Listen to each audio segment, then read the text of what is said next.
dans Matthieu, dans le chapitre 1, on va lire le verset 18 à 25. Et la parole de Dieu dit, voici de quelle manière arriva la naissance de Jésus-Christ. Marie, sa mère, était fiancée à Joseph. Or, avant qu'ils aient habité ensemble, elle se trouva enceinte par l'action du Saint-Esprit. Joseph, son fiancé, qui était un homme juste et qui ne voulait pas l'exposer au déshonneur, se proposa de rompre secrètement avec elle. Comme il y pensait, un ange du Seigneur lui apparut dans un rêve. Il dit, Joseph, descendant de David, n'aie pas peur de prendre Marie pour femme, car l'enfant qu'elle porte vient du Saint-Esprit. Elle mettra au monde un fils, et tu lui donneras le nom de Jésus, car c'est lui qui sauvera son peuple de ses péchés. Tout cela arriva afin que s'accomplisse ce que le Seigneur avait annoncé par le prophète. La Vierge sera enceinte et mettra au monde un fils, et on l'appellera Emmanuel, ce qui signifie Dieu avec nous. À son réveil, Joseph fit ce que l'ange du Seigneur lui avait ordonné, et il prit sa femme chez lui. Mais il n'eut pas de relation conjugale avec elle jusqu'à ce qu'elle ait mis au monde un fils premier-né auquel il donna le nom de Jésus. Amen. Amen. Je vous promets de ne pas être lent. On n'a pas nos Indiens avec nous, donc ça va aller plus vite. On n'a pas besoin de traduire. Mais on les aime beaucoup, nos Indiens. Hein? C'est pas le fait que je ne les aime pas. Donc, ce matin, la parole de Dieu est importante. La parole de Dieu nous dit... Ok, je vous mets dans le contexte de Juifs parce que je crois que c'est un peu la même chose en Afrique, si je ne me trompe pas. Si je suis dans l'erreur, dites-moi.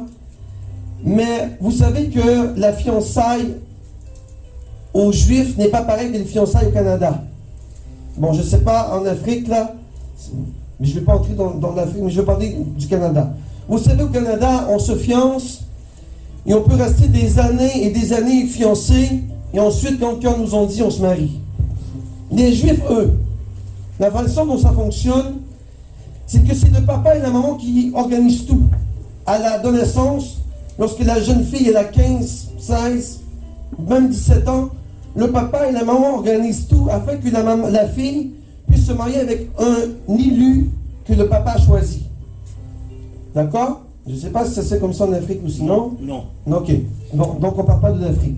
Maintenant, lorsque la fille juive et que le papa juif, lorsque les parents juifs avaient conclu une entente avec le monsieur qui allait marier la fille en question,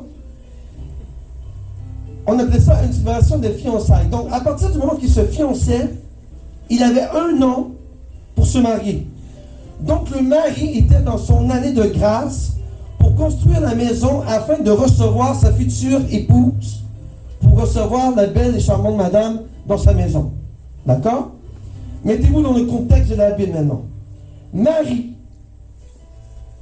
cette pauvre femme-là, moi j'appelle ça, ce que Dieu a fait était bon, mais c'était Dieu pour une fille.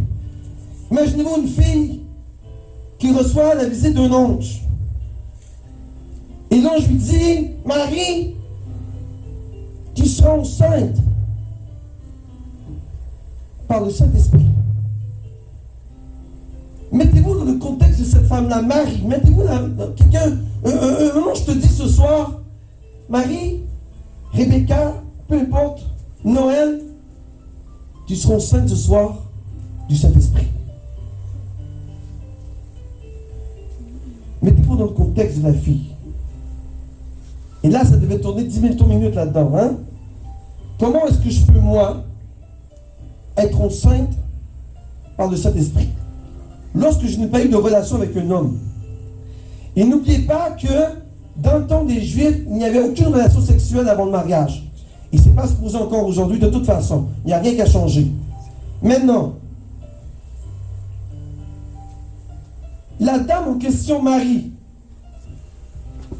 elle dit au Saint-Esprit, comment est-ce possible? Parce que moi, je n'ai pas eu de relation avec un homme.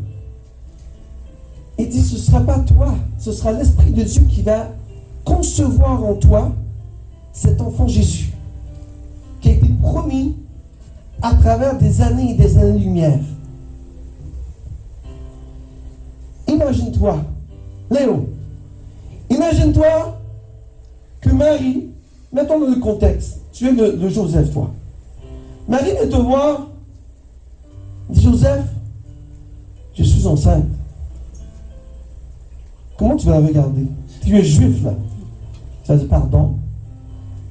Où tu étais? Où as-tu été couché? Qui t'a mis enceinte? Quel est cet homme qui t'a mis enceinte? Et tu sais que dans le temps des Juifs, va à l'autre verset, je vais aller dans le temps des Juifs, dans le temps de la parole de Dieu, dans le Deutéronome. Regardez, Marie dit à Joseph, imaginez-vous le gars, mets-toi dans le contexte, papa, même moi là, Pasteur Nadine me dit, je suis enceinte.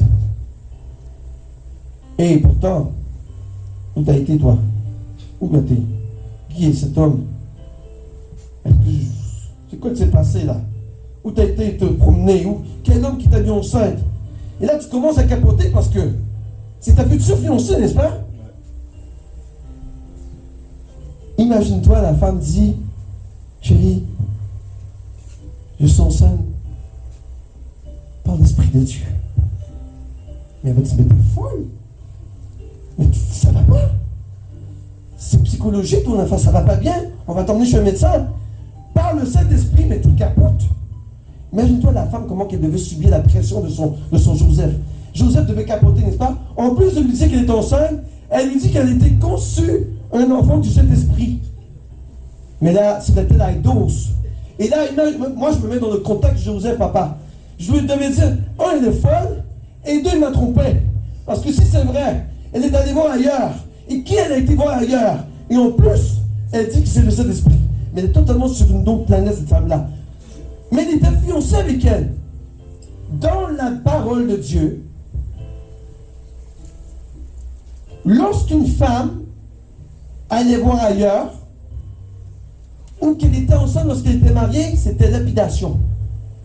La femme n'avait pas le droit de vivre. Donc les Juifs avaient toute la raison de prendre des roches et de détruire Marie. Joseph avait toutes les raisons de l'apporter devant le village de Nazareth. Il dit, cette femme-là, elle m'a trompé. Et en plus, elle est folle. Parce qu'elle dit qu'elle se fait concevoir par le Dieu. Joseph avait un bon cœur, papa. Joseph, avant de la traîner dans la poussière, comme beaucoup de gens auraient fait avant, aujourd'hui, tu sais, tu vas dire ça à quelqu'un aujourd'hui. Tu vas dire ça à quelqu'un aujourd'hui. Dis ça à Steve le matin. Je suis conçu du Saint-Esprit. J'ai un enfant du Saint-Esprit en moi. Il m'a dit, mais t'es folle. Va voir le pasteur. Non, mais c'est vrai. N'importe qui va te dire ça. Va voir le pasteur. Ça va pas dans ta tête. Mais tu es totalement folle ou quoi? Ça va pas. C'est pas normal. Ça prend une relation pour avoir un enfant. Tu peux pas recevoir ça comme ça. Boum. Vous savez quoi? Vous êtes tous des enfants nés de Dieu, n'est-ce pas? Vous avez été tous conçus du Saint-Esprit de la même façon que Jésus-Christ. Parce que c'est comme je disais hier à Marie. Moi, je suis Joseph. Pasteur Nathalie me dit, c'est le Saint-Esprit qui m'a grossé. Qu'est-ce que tu crois que je vais penser? C'est sûr que je vais la détruire. C'est sûr que je vais lui dire toutes sortes de chantages. Je vais la descendre, je vais la mettre sur mes pieds même. Parce que je n'accepterai pas que cet enfant-là ne vient pas de moi. Et si j'étais juif, j'ai tout mon pouvoir pour la porter dans le milieu de la ville et la détruire. Tout, j'ai tout. Mais le gars aimait Marie. Le gars avait un amour de fou pour Marie. Et il vivait pour cette femme-là. Il vivait pour Dieu, mais il vivait pour cette femme-là. Et lorsqu'il a dit, Marie, cet enfant-là est conçu de Dieu, son cœur devait être rempli d'amertume et de rage. Vous savez? Et avant de la traîner en ville, la parole de Dieu dit, au lieu de la déshonorer et de l'exposer, il a décidé de rompre secrètement avec elle. C'est-à-dire, au lieu de la traîner dans la ville, il va la laisser doucement, sans que ça fasse pas de bruit. Parce qu'il respectait cette femme-là. Il ne voulait pas rester avec elle. Il ne tentait plus de rester avec elle. Parce que même moi, Pasteur Nathalie va dire, je suis enceinte d'un autre. Non, c'est moi qui dois. Si c'est mon jeune côté dedans, c'est l'enfant de Dieu qui vient de moi. pas d'un autre. Amen? Maintenant, Joseph a dit, ok, je vais faire ce que je dois faire en secret. Doudou. Je vais la laisser disparaître pour pas qu'elle meure. Parce que si le peuple sait ça, c'est sûr qu'elle s'est fait habiter comme une adultère. Ok, restez là. Regardez ce que la parole de Dieu dit. Si une jeune fille vierge est fiancée et qu'un homme la rencontre dans la ville et couche avec elle, vas-y encore, vous les conduirez tous les deux à la porte de la ville et vous les lapiderez. C'est ça que je vous dis.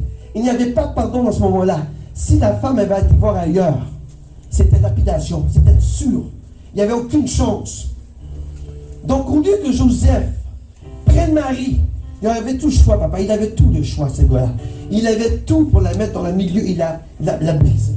Joseph n'avait rien fait de mal. Lui, il n'a rien fait. Mais elle, il y avait un problème. Elle était enceinte. Il ne savait pas de qui. Mais elle disait qu'elle venait de Dieu. N'est-ce pas? Et l'homme, pour avoir déshonoré la femme, son prochain. Tu extirperas ainsi le mal du milieu de toi. Donc, c'est un péché grave pour les Juifs. Mais c'est encore de même comme ça aujourd'hui, je vous le dis. C'est un péché grave pour un Juif d'aller voir ailleurs. Quand tu es fiancé, lorsque tu n'es pas marié, d'aller voir ailleurs. C'est extrêmement grave. Et encore, la parole de Dieu dit, tu n'as pas le droit d'aller voir ailleurs. Tu n'as pas le droit de coucher avec un homme avant le mariage. Et ça, c'est la parole de Dieu. Donc, c'est la parole de Dieu que je vous parle ce matin. Ça s'applique encore aux chrétiens de 2020. Tu n'as pas le droit d'aller voir un homme marié ou célibataire avant le mariage et de coucher avec lui. Le seul temps que tu couches avec un homme, c'est lorsque tu es marié et que Dieu t'a lié avec cet homme-là. Vous comprenez ça? Amen. Amen. Maintenant, vous regardez comment c'était grave. Si le gars, la fille se faisait prendre, c'était lapidé. C'était la mort. Il y en a qui faisaient dans le temps-là. Ils n'avaient pas la peur. Ils savaient qu'elle allait mourir. Regardez Jésus. Lorsqu'il a rencontré la femme adultère, qu'est-ce qu'il a dit? Elle pleurait pourtant, n'est-ce pas? Qu'est-ce qu'il a dit? Jésus a dit aux pharisiens qui voulaient tous la détruire. Jésus s'est assis. Il a pris son doigt. Il écrivait tous les péchés des gens devant lui. Tout. Il les écrivait sur le sable. Maintenant, il s'est levé les yeux. Il a dit que celui qui est sans péché jette la première pierre. Que celui qui est saint, qui est pur et qui est sans tache, lapidez-la. Lapidez la femme. Go. Qu'est-ce qui s'est passé? C'est que les pharisiens ont tous droppé. Laissez tomber des pierres par terre. Parce qu'ils savaient que c'était pas possible. Tous sont péchés, n'est-ce pas? Maintenant, comme Marie, elle a été conçue, un petit Jésus en lui, par le Saint-Esprit, Dieu te dit ce matin la même chose. Pas de concevoir un enfant, non. Dieu veut mettre en toi ce Jésus qui a été conçu du Saint-Esprit. Vous voyez, pour qu'un enfant puisse croire dans le ventre de sa mère, ça prend, il n'y a aucun médecin qui peut expliquer ça, aucun scientifique, aucun médecin ne peut expliquer la conception d'un enfant dans le sein de sa mère. Aucun scientifique ne comprend. Ils ont beau sortir des théories de ninanana, il n'y a aucune logique. La seule logique qu'il y a, c'est Dieu. C'est lui qui forme tout. C'est lui, lorsqu'il met ces petites choses dans l'utérus de la maman, il va dire, ok, tu fais un enfant. C'est lui qui est sur la table à dessin, il dit, ok, je vais faire les yeux comme ça, telle couleur, avec les cheveux comme ça, et là, il te dessine, avec les bras, les yeux. Regardez-moi, j'ai un petit doigt. Si Dieu m'a voulu de me créer avec un petit doigt, c'est parce que je devais avoir un petit doigt. N'est-ce pas? Tout le monde me demande des fois, pasteur, pourquoi tu as un petit doigt? Parce que Dieu a voulu que je voie un petit doigt. Donc, ce que je veux te dire, accepte-toi comme tu es. Même si tu crois que tu es laid, même si tu crois qu'il manque une jambe, même si tu crois que tu as des cheveux, tu n'as pas tes cheveux, accepte-toi dans ce que Dieu a fait de toi, c'est tout. Tu n'as pas besoin de te changer. Quand je regarde des gens qui se changent le corps, comme Michael Jackson, exemple. C'est une abomination devant l'Éternel. Ça veut dire, Dieu, la façon dont tu m'as fait, je n'accepte pas. Je ne le prends pas. Je ne veux pas le prendre. Parce que je ne suis pas d'accord avec toi. Si Dieu t'a mis comment je suis calé, vous voyez, je m'en fous. Dieu m'a créé comme ça et je suis bien dans ma peau. Donc, comment est-ce que je vous dire? Aimez la façon dont vous êtes. Aimez dans Dieu ce que Dieu a fait de toi. Aime ce que l'Esprit Saint a mis en toi. Mais non, mon message matin, si avant d'arriver au 25 décembre, ce petit Jésus-là, tu peux le recevoir toi aussi. Et ça, tu peux le recevoir par le Saint-Esprit. Tu n'as qu'à demander, Seigneur, je veux comme Marie recevoir ce Jésus. Je veux qu'il soit dans mon cœur. Je veux que Jésus-Christ se manifeste, que je le sente taper dans mon ventre, comme que Marie l'a senti. Je veux sentir son amour, je veux sentir sa joie, je veux sentir son onction en moi, parce que tu l'as en toi. Je te l'ai dit la semaine passée, tu es le temple du Saint-Esprit. Et le temple du Saint-Esprit t'appartient, il appartient au Saint-Esprit. Et toi, tu dois entretenir ton temple. Tu sais quoi, une maman qui est enceinte, moi je regarde Pasteur Nathalie, il y a des mamans aussi qui vont arriver bientôt. Je vous l'ai dit, quand je regarde ma femme se caresser le ventre, c'est beau. Pourquoi? Parce qu'elle sait que la petite fille qui est là, c'est Jésus qui l'a fait. Elle sait que la petite fille qui est là, qu'elle sera en santé. Elle sait que la petite fille qui est là, qui donne des coups de pied lorsqu'elle entend Abigail parler. Non, mais c'est drôle, Dieu est bon. Une petite fille qui n'est pas finie de concevoir, elle entend le son de sa soeur, la voix, boum, le coup de pied. Hey, je suis là, Abigail! Dieu est bon. Amen. Et c'est comme le Saint-Esprit, comme le bébé qui est dans le ventre d'une mère. Tu peux lui parler, ce bébé-là. Tu dois le prendre soin, tu dois le flatter, le caresser, lui parler, dire, hey, I love you so much. Tu sais, tu vis en moi. Le journée que je vais te voir, Jésus arrive bientôt, je vous l'ai dit. Jésus arrive bientôt. Prends le temps prends ton temps avec Jésus. Prends le temps de le caresser, de lui parler, de le prier, de l'adorer. Et le jour qu'il va lui dans sa nuée, sur la scène de ton accouchement, c'est là le jour que tu vas concevoir ton enfant. C'est Jésus qui va arriver sur son trône. C'est là que tu vas dire, voici l'enfant que j'ai porté pendant toute ma vie. Voici l'enfant que j'ai attendu pendant des jours et des années-lumière. Voici l'enfant que j'ai caressé, que j'ai flatté pendant des années et des années. Voici cette lumière qui était en moi. Non, mes yeux voient. Je vois Jésus. Je le vois lui dans sa gloire. Amen. Tu sais, je l'ai déjà dit, maman Nathalie, lorsqu'elle va arriver à l'hôpital, elle va souffrir, n'est-ce pas? Amen. Parce que la des contractions se fait mal. Et là, le monsieur mange un coup. Si vous avez tous eu des enfants, vous savez c'est quoi vous passez, hein? Passez un mauvais quart d'heure. Et là, les maris, ils mangent un go. Espèce de nani. Regarde la douleur que j'ai. Nani, ça, c'est des épreuves que tu passes dans la vie. Ça, c'est des épreuves que tu passes dans la vie. Ça fait mal. Maman, là, elle mord un os. Elle peut plus se contenir. Elle a dit, toi, là, tu as fait tout fait. Tu t'es fait plaisir pendant 30 secondes, même pas 10 secondes.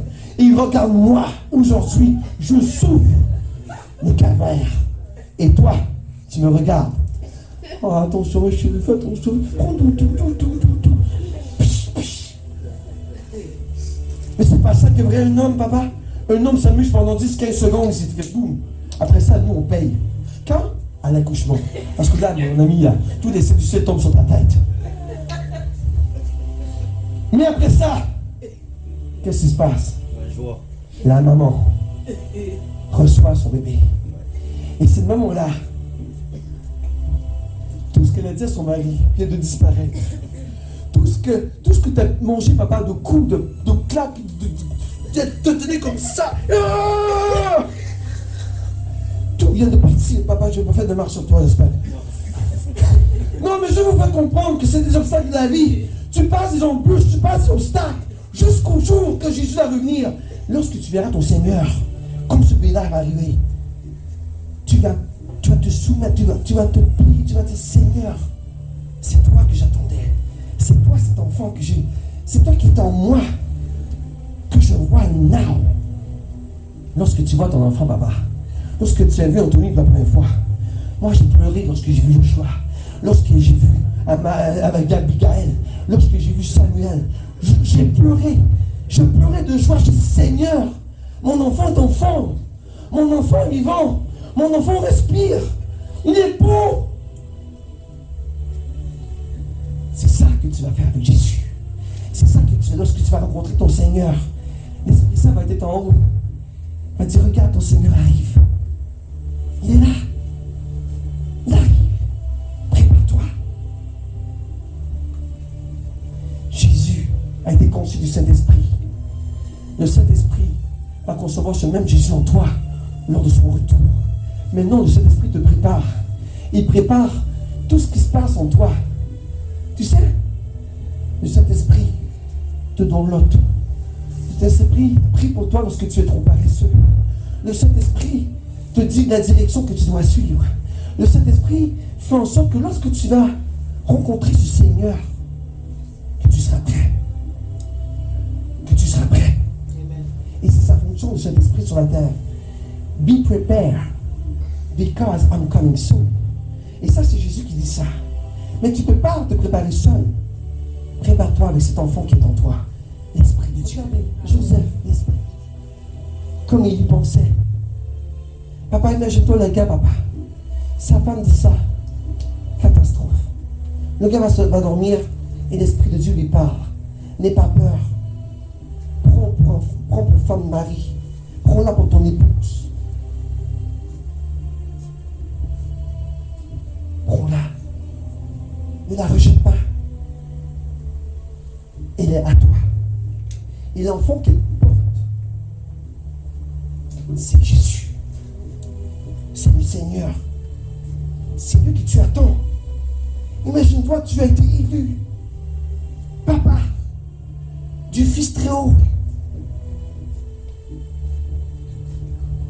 Dieu te parle ce matin, la même chose qu'il a parlé à Joseph. Prends avec toi ce Saint-Esprit qui est en toi. Ne le rejette pas. Ne le rejette pas, le Saint-Esprit de Dieu. Il arrive bientôt, le Seigneur. Et regardez, il dit Joseph, descendant de David. Si Joseph n'aurait pas été descendant de David, il n'aurait pas été élu de Dieu, parce que la généalogie devait suivre son cours. Descendez la généalogie jusqu'à Adam. Vous allez voir que tout concorde. Tout. Dieu fait bien les choses. Il les fait Dieu extraordinaire. Et regardez, qu'un enfant qu'elle porte vient du Saint-Esprit. Va à l'autre Jean-Luc. Et regardez qu'est-ce qu'il fait. Lorsque le Saint-Esprit, je vous promets de ne pas être long, je vais pas être long. Lorsque le Saint-Esprit se mouvait sur la terre au commencement, n'est-ce pas?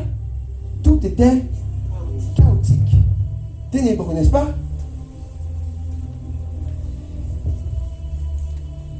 Il planait au-dessus de l'eau, n'est-ce pas? Maintenant, ça c'est ta portion. Le monde où tu vis aujourd'hui, il n'est pas chaotique. Le monde où tu demeures aujourd'hui n'est pas chaotique. Le monde qui t'entoure aujourd'hui n'est pas chaotique. Mais il y a une petite lumière. Vas-y à l'autre, Jean-Luc. Regardez. Dieu dit qu'il est de la lumière. Et cette lumière, c'est l'Esprit de Dieu qui est en toi. Cette lumière, à travers le monde qui t'entoure, qui est mort, ce monde qui est ténébreux, ce monde qui veut t'endormir dans le monde des morts, lui, Jésus te dit, malgré que tu es dans le monde des morts, moi j'ai une lumière en toi. Et cette petite lumière doit briller dans ton cœur. Cette petite lumière qui est Jésus doit briller en toi. Et ça, c'est l'Esprit de Dieu qui doit se réveiller en toi, qui doit agir en toi, qui doit te propulser vers la gloire de Dieu. Amen. Amen. Et regardez cette petite lumière, qu'est-ce qu'elle a produit? Cette petite lumière, qu'est-ce qu'elle va avoir, hein? C'est pas la lumière? Est-ce qu'elle a une lumière, hein? Oui. C'est ma fille au nom de Jésus, la lumière. Et c'est plus qu'une lumière au nom de Jésus-Christ. C'est une explosion de lumière au nom de Jésus-Christ. Et regardez bien. Vas-y, dans Jean-Luc encore. La lumière brille dans les ténèbres et les ténèbres n'ont pas accueilli. Tu es la lumière. Tu sais, mon pasteur me disait hier, ou non, c'était même pas mon pasteur, il y avait quelqu'un qui me disait ça. Pourquoi le monde me déteste? Pourquoi lorsque je parle de Jésus, les gens se détournent de moi? Pourquoi que les gens se reculent lorsque je parle de Jésus? Pourquoi je me fais rigoler de moi lorsque je parle de Jésus? Pourquoi que le monde est mort lorsque je parle de Jésus? Pourquoi les églises sont vides lorsque je parle de Jésus? Et pourtant, c'est ton sauveur. Et pourtant, sans Jésus-Christ, tu ne peux rien. Et pourtant, sans cette petite lumière qui est en toi, ne laisse pas éteindre la lumière qui vit en toi.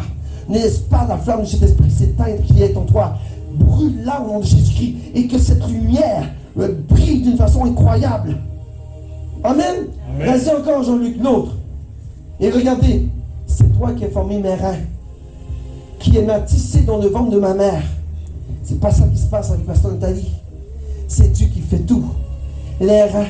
Imaginez-vous comment Dieu est bon, comment Dieu est merveilleux. Il n'y a aucune personne qui peut expliquer ça. Aucune. Demandez à n'importe quel scientifique. Il n'y en a aucun qui peut dire et expliquer la conception d'un enfant dans le sein de sa mère.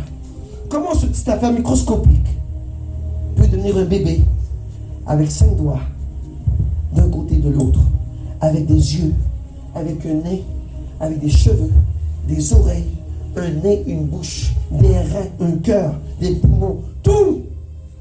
Qui peut expliquer? Personne, à part Dieu. C'est pour ça que je vous dis, restez comme vous êtes. Ne changez pas dans la façon dont Dieu t'a créé. Parce que si Dieu t'a créé d'une façon, c'est qu'il veut que tu sois de cette façon-là. Ne change pas rien sur ton corps. Ne change pas rien parce que Dieu ne prend pas plaisir en toi. C'est que si que tu changes quelque chose, c'est que tu n'es pas d'accord avec ce que Dieu a fait de toi. Reste la personne que Dieu a fait de toi, c'est tout. Amen. Amen. Et vas-y, Jean-Luc, encore. Regardez verset 15. Mon corps n'était pas caché devant toi, que lorsque j'étais fait dans le secret, tissé dans les profondeurs de la terre. Conçu par le Saint-Esprit, la parole de Dieu parle. C'est l'Esprit de Dieu qui concevait Jésus dans le ventre de sa mère. C'est l'Esprit de Dieu qui est au travail. C'est lui qui a créé sa barbe. C'est lui qui a créé ses cheveux, ses yeux. C'est lui qui l'a fait homme, n'est-ce pas? Amen.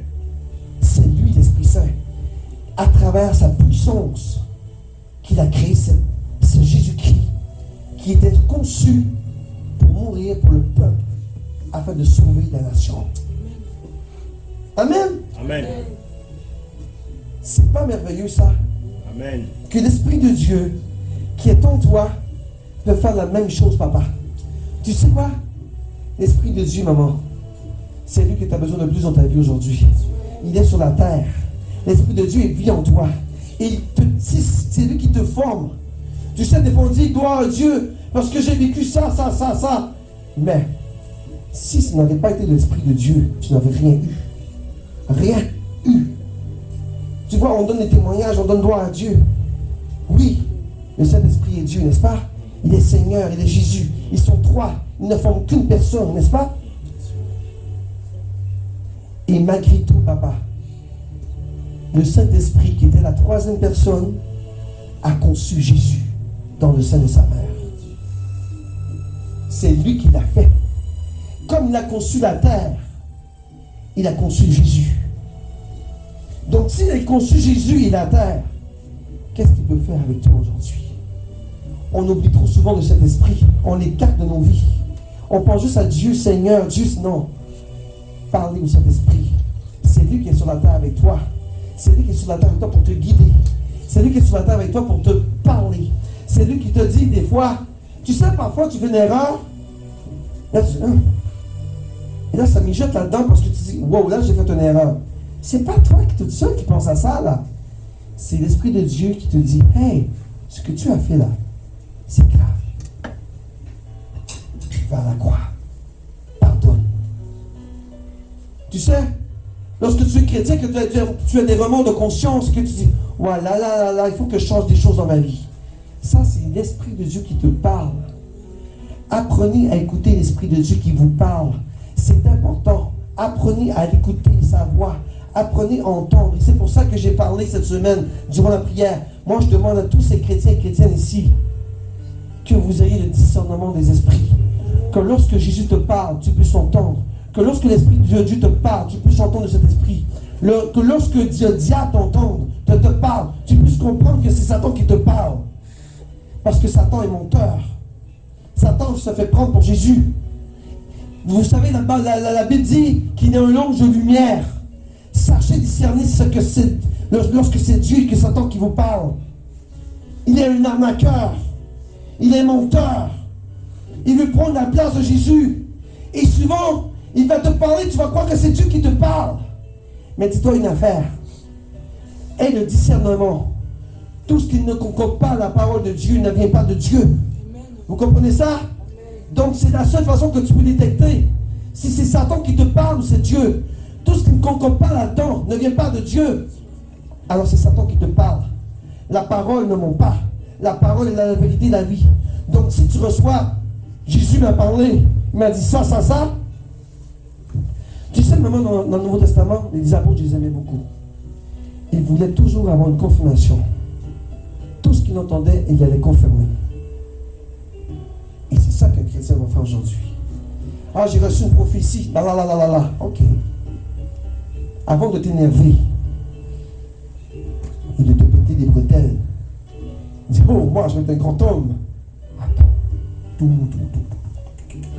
Est-ce que c'est vraiment Dieu qui t'a parlé? Et si c'est Dieu qui t'a parlé, demande-lui.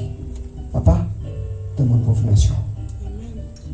Donne-moi une confirmation sur ce qui a été révélé. Et si tu ne reçois pas de confirmation, parce que Dieu vous parle à travers sa parole, n'est-ce pas? Et si c'est de Dieu, il va te trouver quelque chose dans sa parole qui va concorder avec ce que le pasteur ou quelqu'un t'a dit. Si ça ne concorde pas, commence à dire, oh, mensonge.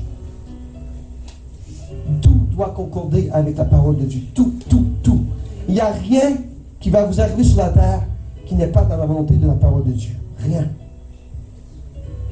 Il y a beaucoup de gens aussi qui reçoivent des prophéties de n'importe qui, de n'importe quoi. Des gens qui les appellent. Attention. Attention de ne pas vous faire prendre dans les pièges. Entends, écoute, recule back, prie. Est-ce que papa, cette révélation est vraie ou fausse? Est-ce que ça vient de l'Esprit de Dieu ou ça vient de Satan le diable? Pour m'empêcher de recevoir ma bénédiction.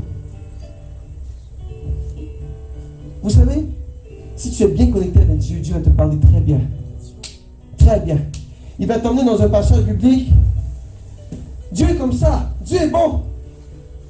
Tu vas dire, Seigneur, montre-moi. Dieu, c'est pas un magicien qui va agir comme ça. Il peut prendre 2, 3, 4, une semaine avant de dire, regarde bien. Parce qu'il veut tester ta foi en même temps. Amen. Amen. Vas-y à l'autre journée qu'on a terminé.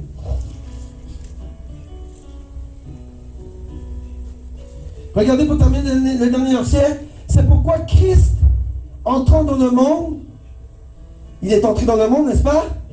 Comme un enfant. Il n'a pas voulu ni sacrifice ni offrande. Mais tu m'as formé un corps. Et ce corps-là devait exister, devait mourir sur la croix, devait verser son sang pour te pardonner tous ses péchés, tous tes péchés, tes iniquités, tes intentions. Si Jésus n'avait pas été un corps, il n'y aurait pas eu. S'il n'y aurait pas eu de sang versé, il n'y aurait pas eu de pardon. On serait encore dans le temps des boucs et des chevreuils, et des brebis, en train d'offrir des holocaustes à Dieu. Mais Dieu a dit, je prends tout sur mon dos. Je prends tout à la croix. Seigneur, envoie-moi sur la terre. Papa, envoie-moi dans la terre. Que je te réconcilie avec ton peuple. Et c'est ça que Dieu a fait de Jésus. Il a fait un corps. Parce que Jésus-Christ est esprit, n'est-ce pas? Jésus-Christ, tu sais maman, ce Jésus qui était sur sa gloire, il avait tout. Il était tout. Jusqu'au jour qu'il a tombé dans ce monde. Et là, il n'était plus rien. Pour les hommes, même à nous, à 12 ans, papa, Jésus se faisait rejeter. 12 ans. Pourquoi? Parce que Jésus parlait la parole de Dieu. Et les pharisiens, comprenez absolument rien. Comment un enfant de 12 ans peut prononcer la parole de Dieu comme ça? Comment est-ce possible? Quand moi, je suis pharisien, j'ai 40, 50, 60 ans d'âge, et je dois lire encore la parole de Dieu pour la proclamer. Lui, Isaïe, chapitre 8, verset 14, la Bible dit, la. Pourquoi? Parce qu'il était la parole. Amen. Tout était en lui, par lui, avec lui, pour lui. Donc ce que Jésus prononçait, c'était lui-même qui prononçait. C'était lui la parole qui s'est faite chair. Amen. Amen. Donc cette parole-là, vous savez, elle est très importante. Parce que lorsque tu la lis, tu la prononces, elle va se réaliser dans ta vie, si tu crois. Amen. Crois, et tu verras. Crois, et tu verras. Tu sais, maman, lorsqu'on a prié la prière de Lazare, pour ma petite fille, on a prié avec la parole. Papa est mort. Lorsqu'on fait des combats spirituels, est-ce qu'on prend la parole? Oui. Parce que la parole, elle a la puissance. Si tu ne pries pas, si tu pries sans la parole, tu pries dans le vin, dans le vent. Tu dois prendre la parole pour prier et te combattre. Et c'est pour ça qu'on le dit encore, tu dois prier avec la parole et comprendre la parole. Et là, la méditer et qu'elle soit sur ta bouche comme ça. Parce que le jour que tu seras attaqué, papa, si tu ne sais pas quoi dire à Satan, il va te détruire, je te confirme. C'est pour ça que les chrétiens ici, là, vous tous ici, là, les soldats de Dieu, là, que j'appelle, vous donnez à connaître la parole. Et quand on vous donne des versets de la Bible, là, c'est pas pour jouer. Non. C'est qu'un jour, si Satan t'attaque, tu sauras dire, tenez ferme, je me mets la ceinture de vérité autour de ma taille, au nom de Jésus-Christ de Nazareth. Parce que Jésus est la vérité, Satan le diable. Toi, tu es menteur. Et moi, ce que je porte sur ma taille est la ceinture de vérité au nom de Jésus-Christ de Nazareth. Je ne porte pas de mensonge sur moi. J'ai la ceinture que Jésus m'a donnée. Et cette ceinture-là, elle est la vérité et la vie. Tu ne peux rien contre tes mensonges. Satan, je t'emmène en enfer. Au nom de Jésus. C'est comme ça qu'on doit combattre. Avec la parole. Je prends le paix d'esprit qui est la parole de Dieu. Je prends le casque du salut. Toute pensée négative, toute pensée dans ma mémoire, toute flèche satanique qui a été lancée contre mon esprit, toute fausse pensée satanique qui vient dans mon esprit pour me détruire. Au nom de Jésus-Christ, je te prie au nom de Jésus. Parce que j'ai le casque du salut sur ma tête. Parce que la parole de Dieu me dit que mon armure comporte un casque. Et ce casque est le casque du salut. Et mon salut est dans la gloire de l'Éternel. Non pas mon frère et toi, Satan.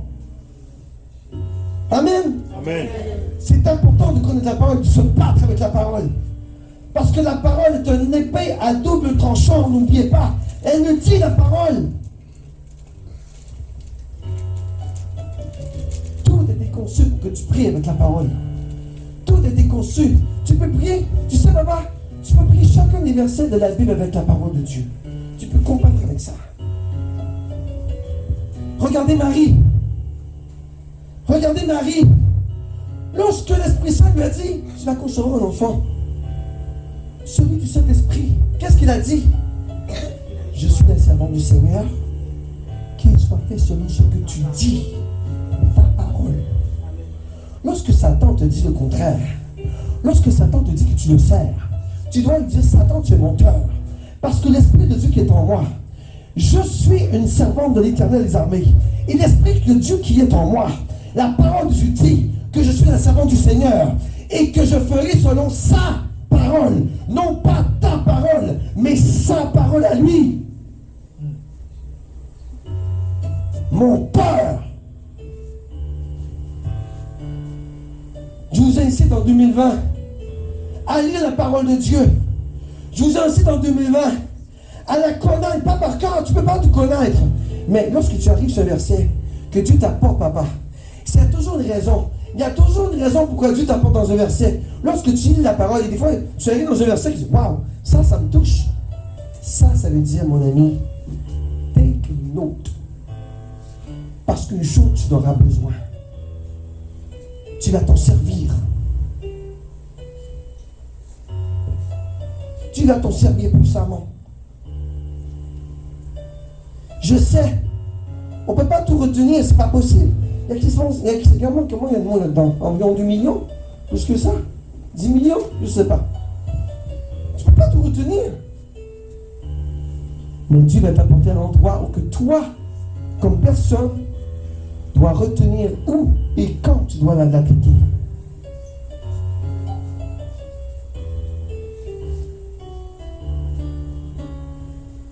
Des fois, on a tendance à tasser l'Ancien Testament. Ah, c'est plus bon. Ah, attention. Lorsque David a pris les 5 roches, et qu'il a pris un seul roc, et qu'il a lancé dans le front, Dieu me dit, tu peux faire la même chose toi aussi.